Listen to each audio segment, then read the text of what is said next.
نحن تقدمنا خطوات، لكن بالمقارنة مع آخرين سرعتنا سرعة بطيئة جدا، ويعني آليات محدودة. أهم إنجاز يمكن أن نقوله هو أن أثرنا النقاش حول موضوع استراتيجي، وأننا نفضنا الغبار عن مشكل عميق داخل المجتمع في مسألة يجب أن تخول حصرا وصرفا لوزارة التربية الوطنية.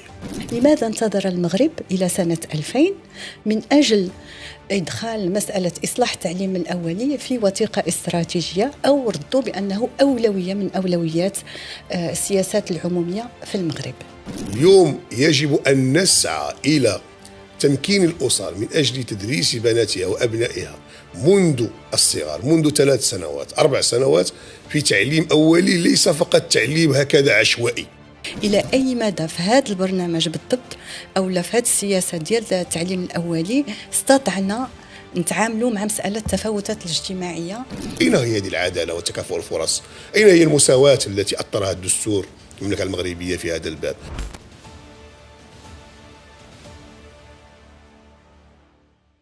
مرحبا بكم في بودكاست في العمق. من خلال هذا البودكاست غادي نحاولوا نفهموا ونحلوا الإصلاحات الكبرى اللي عرفها المغرب في العقود الأخيرة. المغرب كيشهد تحولات كبرى في مجالات متعددة: إصلاح التعليم، إصلاح الإدارة، الصحة، حقوق الإنسان وخاصة حقوق المرأة. إلى أي مدى هذه الإصلاحات لديها تأثير على المعيش اليومي للمواطن والمواطنة؟ في هذا البودكاست غادي نعطيو الكلمة البرلمانيين، خبراء، فاعلين أساسيين باش يتحدثوا لنا شنو اللي تحقق، شنو اللي مازال ما تحقق، وشنو اللي لازم باش نقوموا به من أجل مغرب مزدهر عادل وآمن. في هذه الحلقة غادي نطرقوا لإصلاح التعليم الأولي في المغرب، ومعنا السيد جمال كريمي بن شقرون. مرحبا بك سيدي. مرحبا. سيد جمال بن شقرون هو مقرر للمجموعة الموضوعاتية التي كلفت بتقييم التعليم الأولي في المغرب.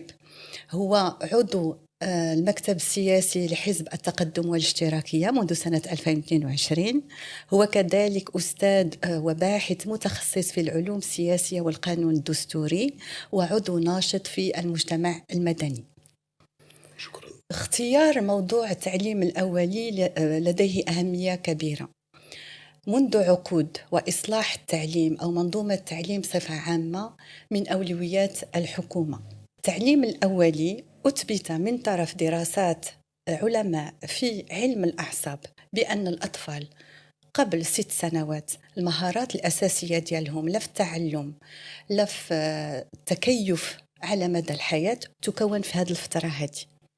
إذن المغرب وعى بالراهنية ديال التعليم الأولي، وقام بمجموعة ديال الإصلاحات منذ سنة 2000.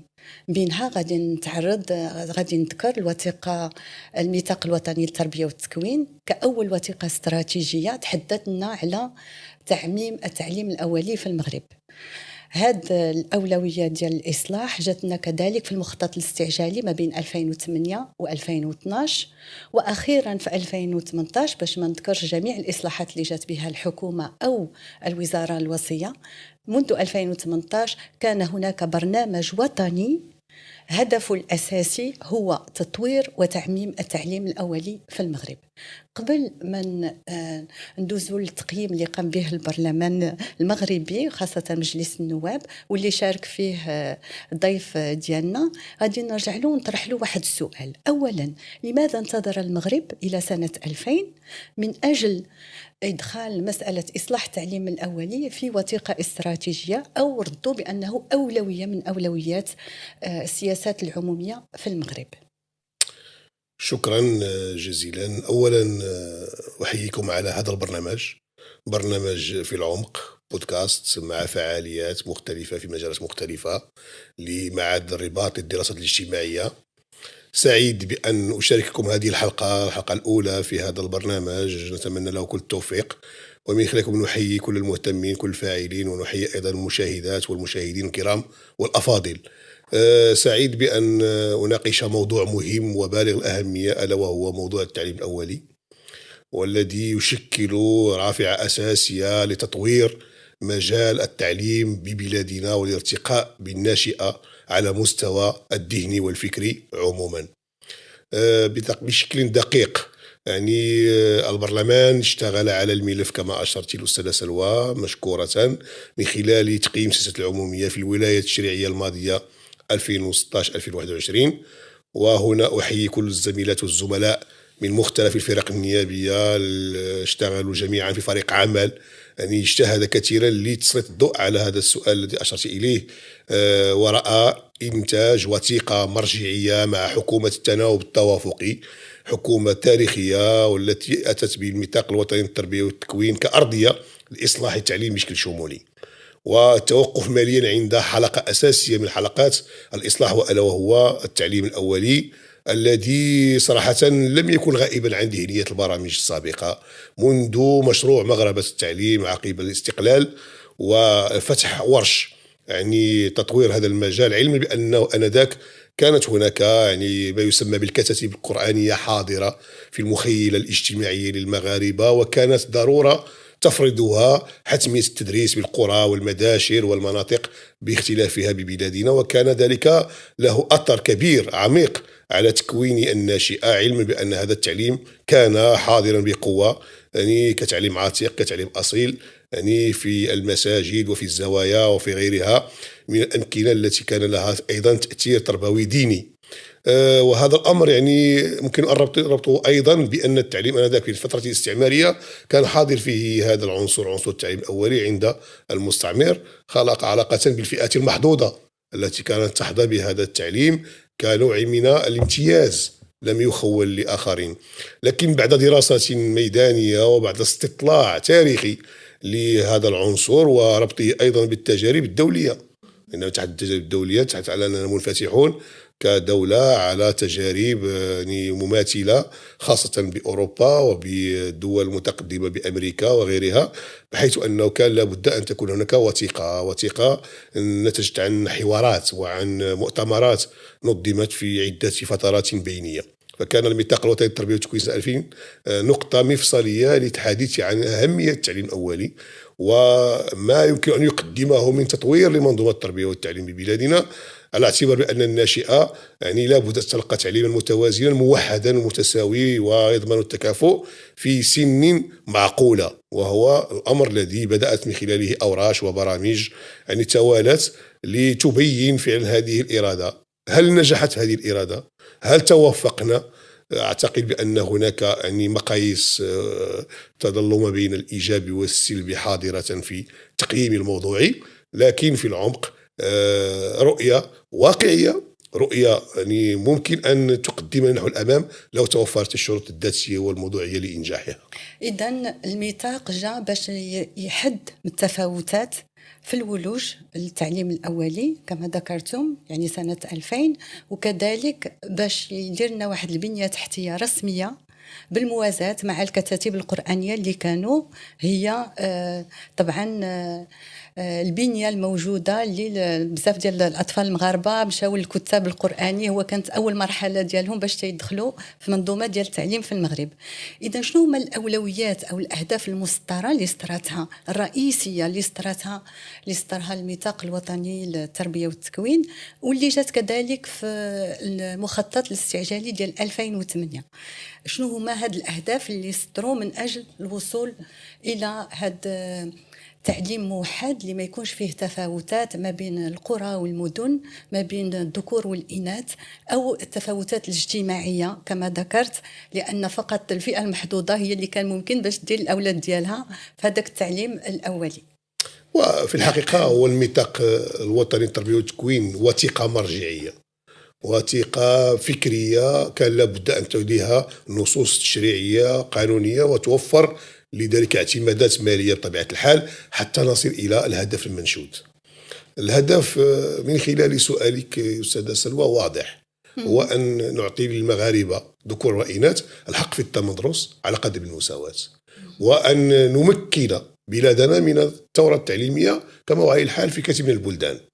وكان لذلك يعني أمر محدد أساسي وهو الأرضية التي نتوفر عليها، هل هي أرضية فعلا سهلة الاختراق لأجل ذلك، وهذا أمر يعني هو الذي صعب الأمر أكثر، لأن مسألة التعليم الأولي يعني مكلفة، وفي نفس الوقت مع النمو الديموغرافي، مع تزايد عدد التلاميذ، ونحن نعيش في مرحلة كان فيها الهدر المدرسي. حتى في مسألة التعليم الأساسي هناك غياب وهناك ضعف.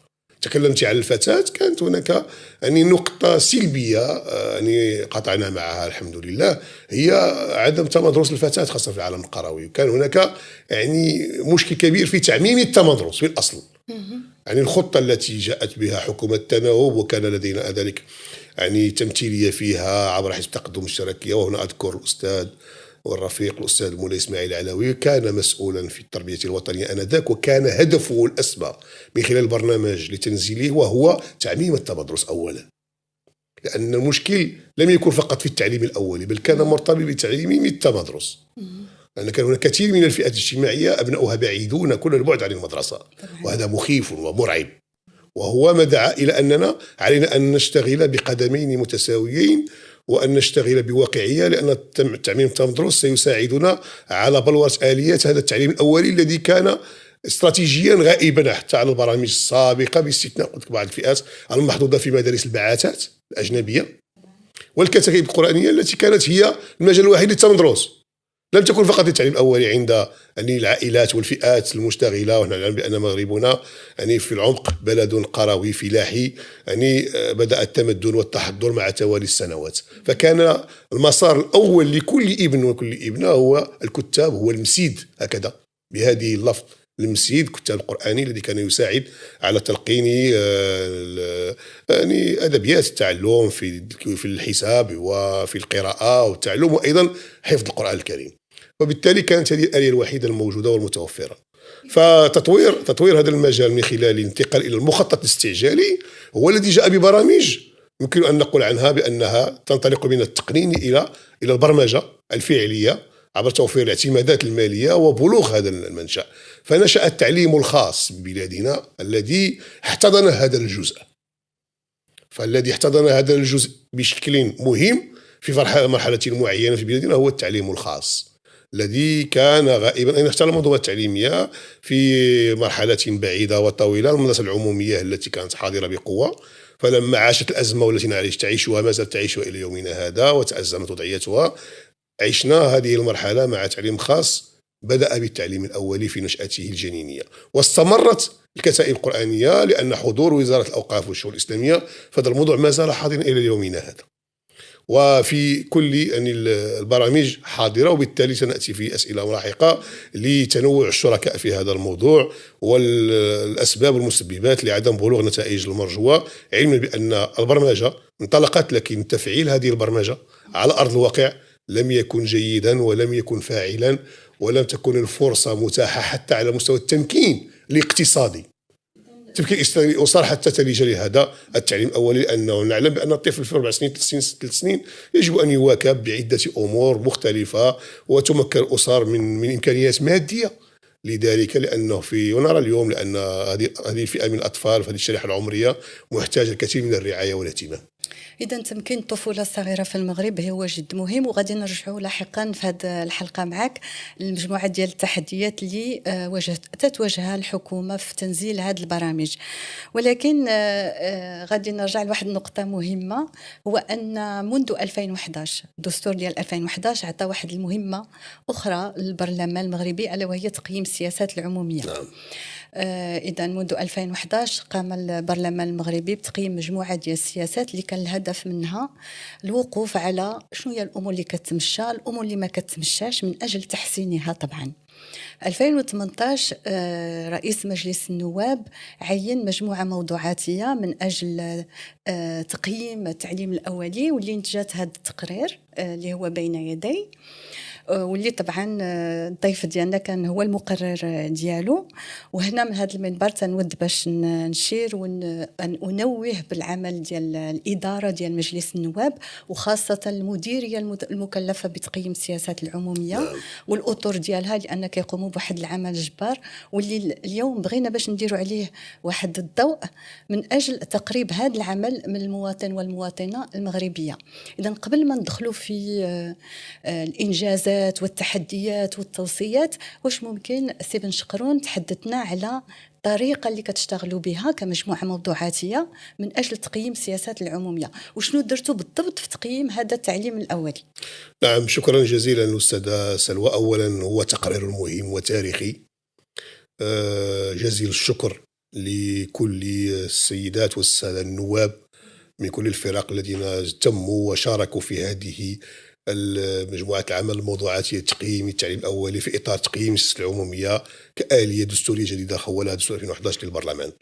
والشكر أيضا لإدارة مجلس النواب ولرئيس مجلس النواب في الولاية الماضية الأستاذ الحبيب المالكي، وهذه أيضا مديرية تقييم السياسة العمومية من خلال أطورها نساء ورجالا لما أبلوه من بلاء حسن في هذه التجربة النموذجية التي تنسجم وما ينص عليه النظام الداخلي لمجلس النواب، الذي جاء أيضا ببلورة آليات للرقابة وتقييم يعني السياسة العمومية بشكل واقعي وعملي، ومنه انبثقت هذه المهمة التي خولت لنا الاطلاع عن قرب نحن كأعضاء لجنة التعليم والثقافة والاتصال بالأساس، لأن هذه المهمة يعني كان لها ارتباط عضوي باللجنة التي كنا ننتمي إليها نحن البرلمانيون في الولاية الماضية داخل لجنة التعليم والثقافة والاتصال، وكانت الإرادة أن نعمق النقاش أكثر. ونحن ناقشنا عدة يعني تقارير وعدة قوانين، وكنا نتوقف كل سنة مع قانون المالية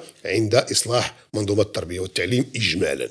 وهذا الأمر يعني على المستوى الشكلي يعني انطلاقة واقعية، والحمد لله كنا متفوقين في الانسجام فيما بيننا في طرح المشترك بيننا، علما بأن كانت تتشكل من جزء من الأغلبية وجزء من المعارضة، وبالتالي عندما تحت على التقييم فهو تقييم نقدي للحكومة، والحكومة ممثلة بجزء من الأغلبية، فحاولنا ما أمكن داخل هذه اللجنة أن يكون هناك توافق، وهذا تمثل في الخلاصات التي كانت موضوعية ومنطقية بعيدا عن أي تحيز وأي انتماء سواء كان للأغلبية أو للمعارضة.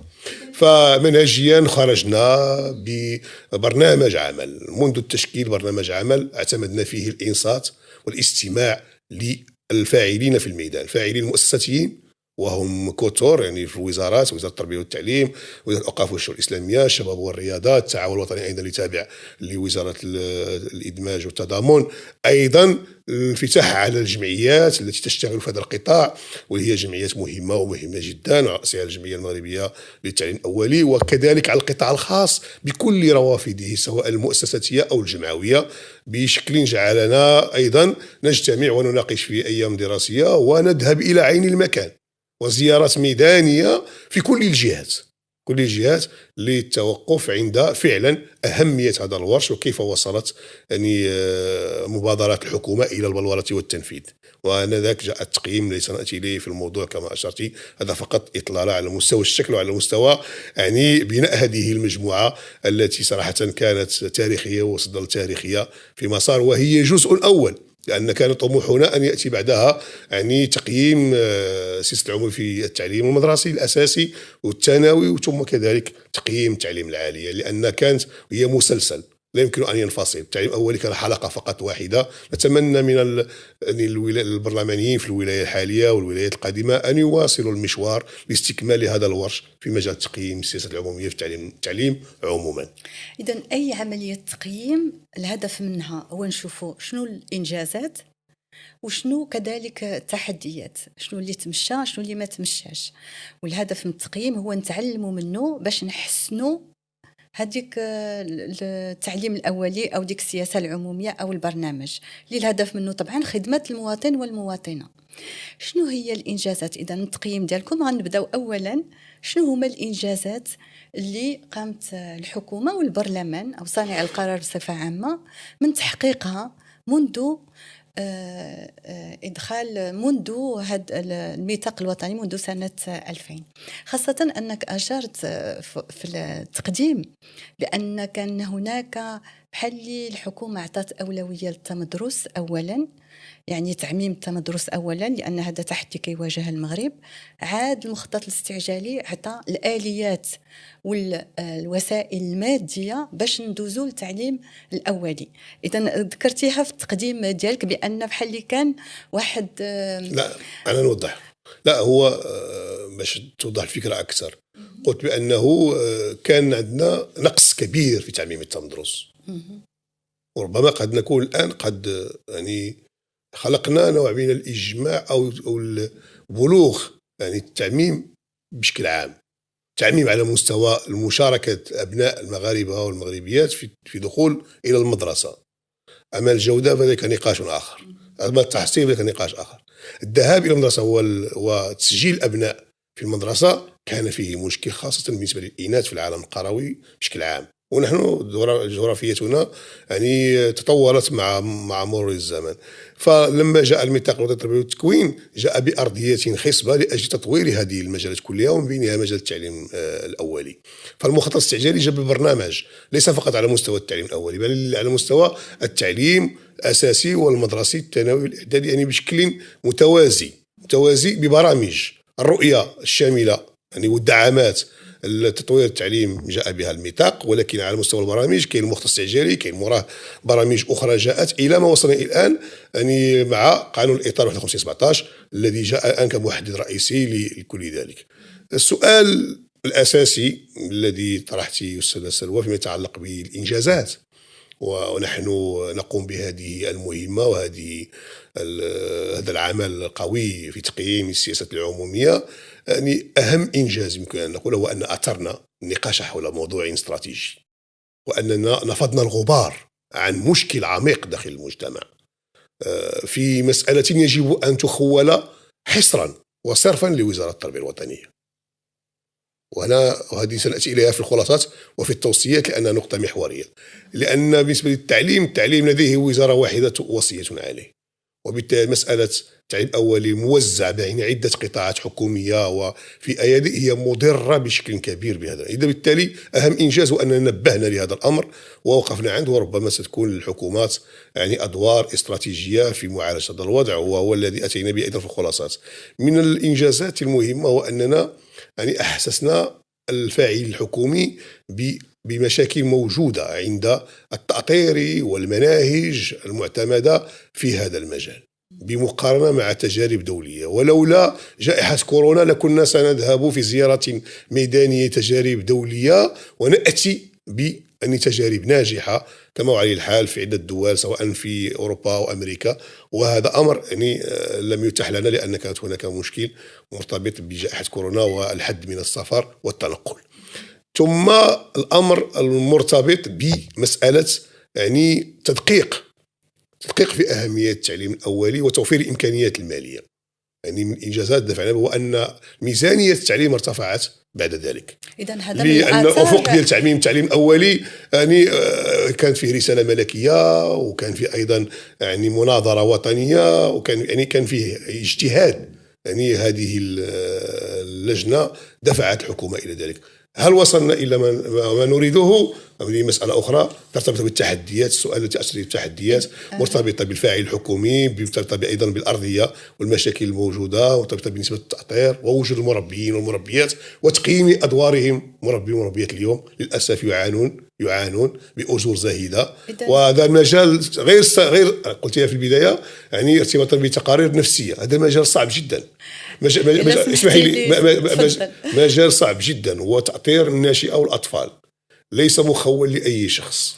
بالتالي يجب أن يكون هناك تأطير تربوي ونفسي عميق، ويكون هناك مؤطرين من طينة خاصة، مربيات ومربين من طينة خاصة. وهنا يجب أن تخلق معاهد للتكوين، وأن أيضا تفتح أوراش في هذا الباب والتحديات، ونسأتي لك في برامج يعني في أسئلة أخرى لأن الإنجازات أشرت إليها في حل على أنها ديجا تحدثينا على الأثر ديال الإنجازات، يعني إلى أي مدى شنو اللي تحقق من بعد ما درنا رجع التعليم الأولي أولوية. طبعا كان هناك النقاش الحكومة شنو الأشياء اللي عطيتوها كوقائع كحقائق اللي خديتوها من لو تيران، فاش مشيتوا هضرتوا مع الناس، تكلمتوا مع الجمعيات، درتوا لقاءات مع الجمعيات في أرض الواقع، شنو هما الأشياء اللي جبرتوها واللي وصلتوها سواء إيجابية أو لا سلبية؟ نعم من الأمثلة الحية. كان التعليم الأولي غائب عن المدارس العمومية، ليس هناك أقسام بالتعليم العمومي للتعليم الأولي. اليوم يتم إحداثها. هذا مكسب جاءت به هذه اللجنة التي قالت إنه غريب تماما أن نتحدث عن التعليم الأولي والمدرسة العمومية غير مؤهلة وغير مجهزة لذلك، رغم ما يمكن أن يقال عن هذه المسائل كلها بإحداث أقسام بالتعليم الأولي بالمؤسسة التعليمية ونسبة التأطير ومن سيؤطر والاعتمادات وذلك كله وكذلك الظروف والجمالية المكان. في المقابل الذي كانت هناك فئة محدودة تذهب نحو التعليم الخصوصي تستفيد من تعليم أولي يعني في مستوى يعني قيم ولكن مؤدى عنه، وليس بإمكان كل الأسر أن تؤدي. وهذا ما خلق التفاوت عندما يعني تنتهي مرحلة التعليم الأولي بين تلميذ فقير لم يتلقاه وبين تلميذ يعني ميسر الحال تلقى نسبيا التعليم الأولي. أثناء المستوى الدراسي سواء الأساسي الثانوي الإعدادي يظهر الفرق جليا. فكان هناك أين هي هذه العدالة وتكافؤ الفرص؟ أين هي المساواة التي أطرها الدستور المملكة المغربية في هذا الباب؟ فكان ضرورة أن تجتهد الحكومات، وبالتالي هناك اجتهاد، لكن يجب أن يقنن ويؤطر بشكل وسيع، وأيضا أن تكون إمكانيات مالية. التعليم لا يمكن أن يكون هكذا فقط أفكار ترمى هكذا. التعليم أفكار لكن مبادرات، إمكانات، وبالتالي أرضية خصبة لذلك. هذا أمر من الأمور الإيجابية التي دفعنا إليها الحكومات، وربما الحكومة الحالية ستواصل والحكومات الأخرى ستواصل، ولكن لا بد من الضغط أكثر وأكثر في هذا الباب، لأن التعليم عماد تطوير المجتمع وأصل التنمية في كل مناحيها الاقتصادي والسياسي والثقافي. إن لم يكن لك تعليم قوي ووازن لا يمكن أن تصل إلى أي نتيجة لا اقتصادية ولا اجتماعية ولا ثقافية ولا سياسية. وبالتالي أن التعليم في الصغر كالنقش على الحجر. تعليم الناشئة ديالنا سيطور بلادنا وسينمي ثروتنا الديمغرافية، لأننا نحن محظوظون بأن عندنا ثروة ديمغرافية، لكن إن لم تكن مؤهلة ومكونة بالشكل اللازم لن يتم الاستثمار فيها ولن تكون لها نفع، بل ستشكل ضررا وثقلا على المجتمع. تحدثتي على مجموعة ديال الإنجازات وعلى بعض التحديات، وبغيتنا نوقف معاك على التفاوتات المجالية. إذا المغرب في مجموعة ديال الأشياء من أجل التنمية، من أجل التعليم، من أجل الصحة، مسألة ديال التفاوتات المجالية حاضرة بقوة. إلى أي مدى في هذا البرنامج بالضبط أو في هذه السياسة ديال التعليم الأولي استطعنا نتعاملوا مع مسألة التفاوتات الاجتماعية؟ لأن هناك مناطق فيها مدارس، هناك مناطق ما فيهاش بنية تحتية باش توفر الأطفال باش الولوج للتعليم الأولي. إلى أي مدى هذا التقييم ديالكم بين تفاوتات أولى المجالية، وشنو السبب بأن هذه التفاوتات المجالية قد تكون لا زالت حاضرة؟ نعم سيدتي، وذلك مربط الفرس. مربط الفرس هو العدالة الاجتماعية والعدالة المجالية، وبالتالي تحقيق تكافؤ الفرص والمساواة يجب أن توفر إمكانيات على قدر المساواة. الفقر والحاجة وهذه عنصر محدد في مسألة التعليمية ببلادنا. مسألة أخرى مسألة التمكين الاقتصادي، ويلعب عنصر أساسيا بالنظر إلى أننا نعتمد ازدواجية في التعليم ما بين التعليم العمومي والتعليم الخاص. تعليم خاص مركز بشكل كبير في المدن الكبرى وفي المتوسطة لتوجيه خدماته لفئة معينة، غير موجود في كثير من المناطق، وحتى إن كان موجودا فيظل محدودا ويظل يعني مقتصرا على تقديم خدمات جزئية. بالتالي مسألة أخرى مسألة مرتبطة بتمكين الأسر في هذا الباب. هذا الباب خاصة بأن البرامج الحكومية السابقة، وأنا أشرت منذ البداية منذ ورشة تعميم التمدرس كانت هناك برامج اجتماعية، ونخص بالذكر برنامج تيسير الذي يشجع على التمدرس، تقديم منحة مالية على كل تلميذ من أجل أن يسجل في التمدرس، نقطة إيجابية. اليوم يجب أن نسعى إلى تمكين الأسر من أجل تدريس بناتها وأبنائها منذ الصغر، منذ 3 سنوات 4 سنوات، في تعليم أولي ليس فقط تعليم هكذا عشوائي، تعليم تقني مضبوط بمناهج. قلت لك في البداية التعليم الأولي ليس تعليم هكذا نأخذ تلميذ ونمنحه ورقة وقلما ونقول له اكتب 1 2 ألف باء. تعليم بيداغوجي يتطلب إمكانيات أساسية ويتطلب أيضا أطر مؤهلة، لأنه يخاطب الناشئة، وتلك مرحلة أساسية يعلمها جميعا كل من ربى أبنائه وبناته في هذه المؤسسات وكيف تأثر بذلك إيجابا أو سلبا. هذه مسألة أساسية يجب أن توقف عندها. وبالتالي عندما كنا نذهب ونبحث كنا نناقش هكذا عندما نذهب إلى مدينة فيها مؤسسات مختلفة، وعندما نذهب إلى مكان آخر فيه مؤسسة واحدة أو اثنين أو ثلاث، نرى الفرق، نرى النسبة أيضا، نسبة الاستفادة نسبة محدودة. نحن نتوفر على عدد من الطفولة أو نسبة الأطفال في بلادنا نسبة مرتفعة جدا، بدأت تنخفض في السنوات الأخيرة يعني، وتقارير يعني المندوبية السامية للتخطيط والإحصاء العام أوضحت ذلك. لكن في السنوات الماضية نسبة الإنجاب تفوق 5 أو 6 أطفال لكل أسرة، وبالتالي كيف يمكن أن نفسر ما نعيشه اليوم إلا بالعودة للأرقام، هذه الأرقام وخطورتها وأثارها. فبالتالي كان ضروري تدقيق بأنه كيف يمكن أن تمكن الأسر باختلاف فئاتها وإمكانياتها من إمكانيات التعليم كحق، حق دستوري. بالتالي اليوم الوحيد الذي يستفيد هو من يذهب نحو التعليم الخاص. ما زلنا نلاحظ اليوم من هذا بأن المستفيد الأول من التعليم الأولي الجيد بمقاييس، دائما أنا نسبي في منطلقاتي، لأن هناك من يقدم فعلا، لأن التعليم الخاص تعليم فيه أنواع عندنا في بلادنا، وبالتالي على اعتبار وجوده فئة التي تذهب إليه وتؤدي محظوظة جدا. ما يقدم اليوم في المدارس العمومية انطلاقة واعدة، لكنها ما زالت يعني مختلة في عدة اتجاهات كالبرامج نسبة التأطير والعناية بالمؤطرين وانتقاء المؤطرين في هذا الباب. كذلك بالنسبة للجمعيات اليوم التي تمنح عبر اتفاقيات مع وزارة التربية الوطنية هذه الصلاحية، وكذلك وزارة الشباب والرياضة التي تلعب أيضا دورها في ذلك عبر تراخيص معينة، ووزارة الأوقاف والشؤون الإسلامية التي تؤدي دورها الآخر كتكييب والتعليم الأولي في إطار التعليم العتيق والأصيل، كذلك بالنسبة للتعاون الوطني.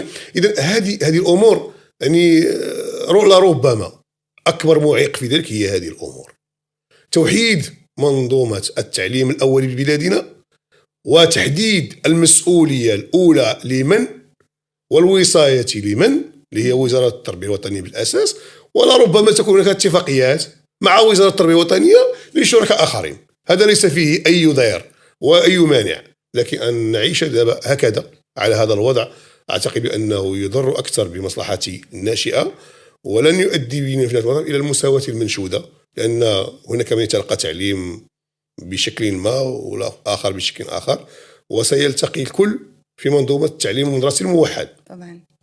إذن هناك إشكالية هنا.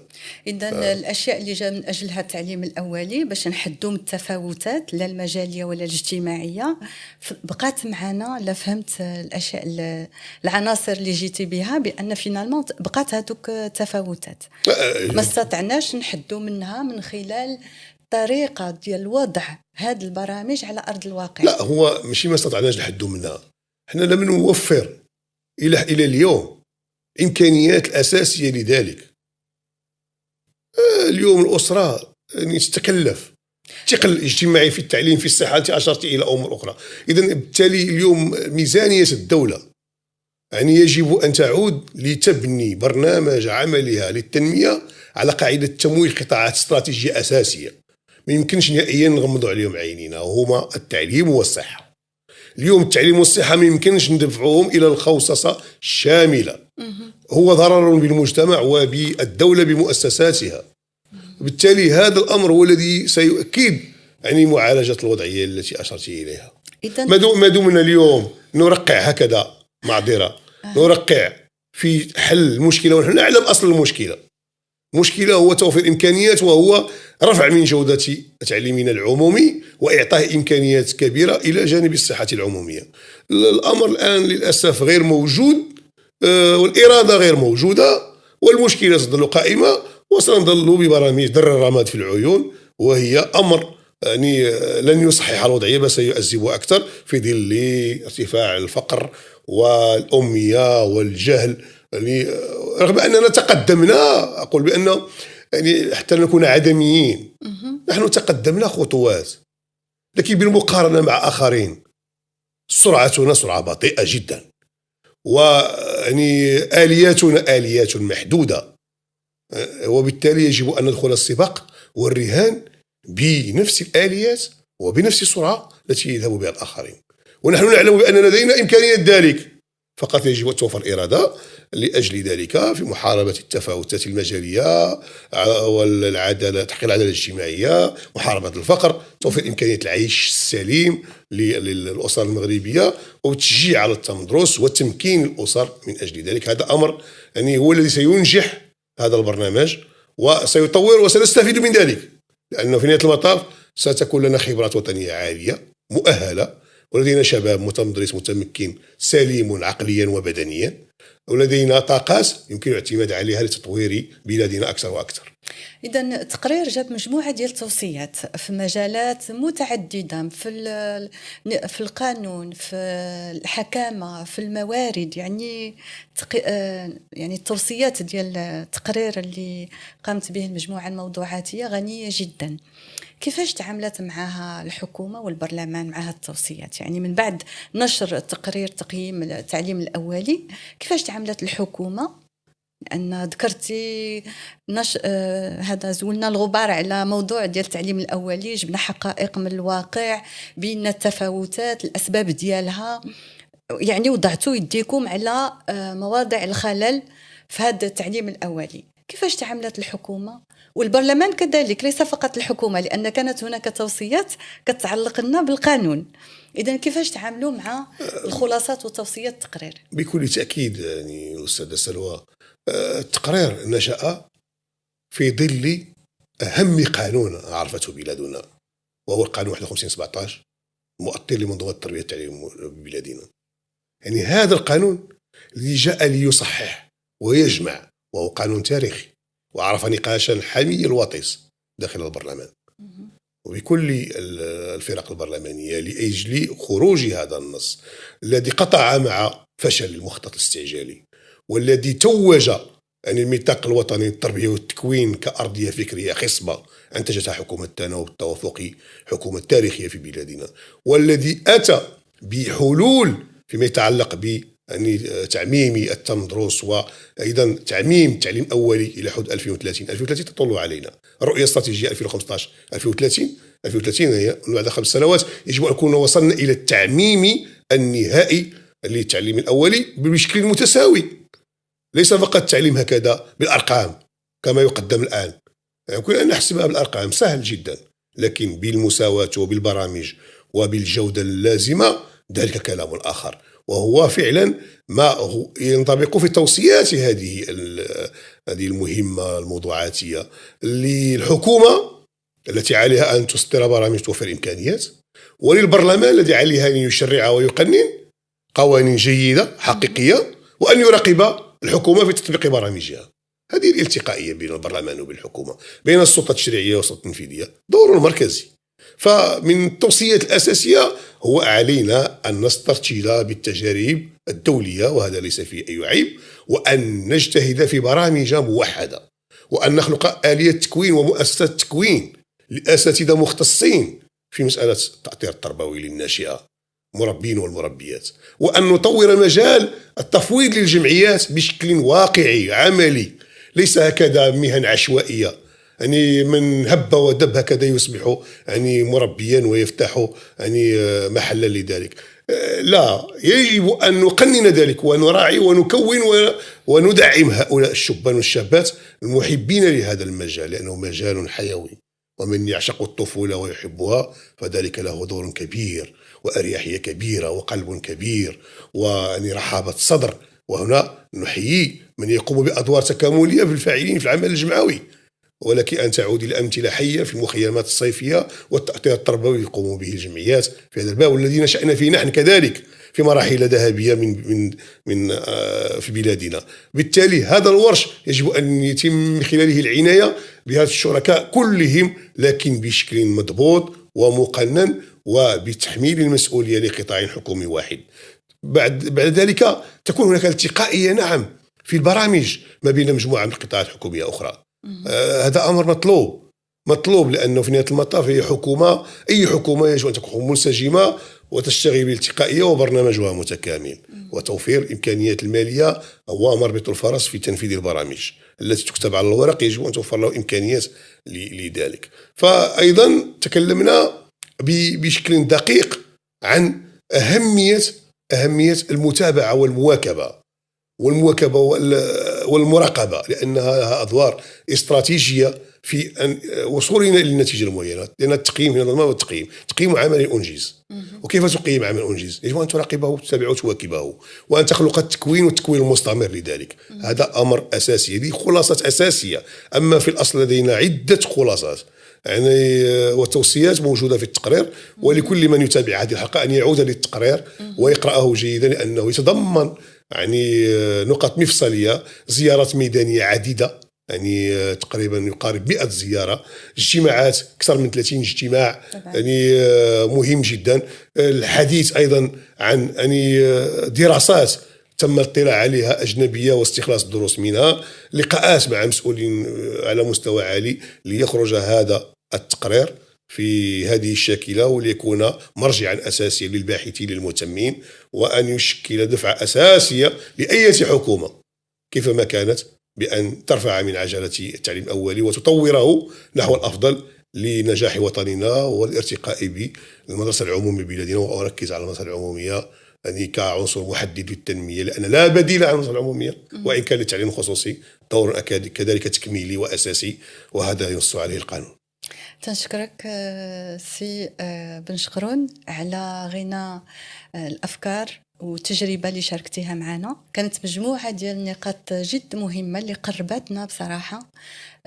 لماذا جاء التعليم الأولي كإصلاح؟ شنو الصعوبات أو التحديات اللي كتواجه تنزيل ديالو على أرض الواقع؟ كذلك أعطيتينا مجموعة ديال الأفكار اللي ممكن تمكن من تحسين التعليم الأولي والمدرسة العمومية بصفة عامة. كنهيو هذه الحلقة مع إعطاء للمشاهدين والمشاهدات لقاء إن شاء الله آخر، موعد آخر مع ضيفنا من أجل التحدث في عمق على البرنامج الوطني لتطوير وتعميم التعليم الأولي اللي جانا في 2018، واللي حدد الهدف ديالو تعميم التعليم الأولي بنسبة 100% لجميع الأطفال المغاربة في أفق 2028. أعطيكم موعد في الحلقة القادمة مع ضيفنا النائب المحترم جمال كريمي بن شقرون. شكرا لك مرة أخرى. شكرا لك سيدتي، شكرا جزيلا.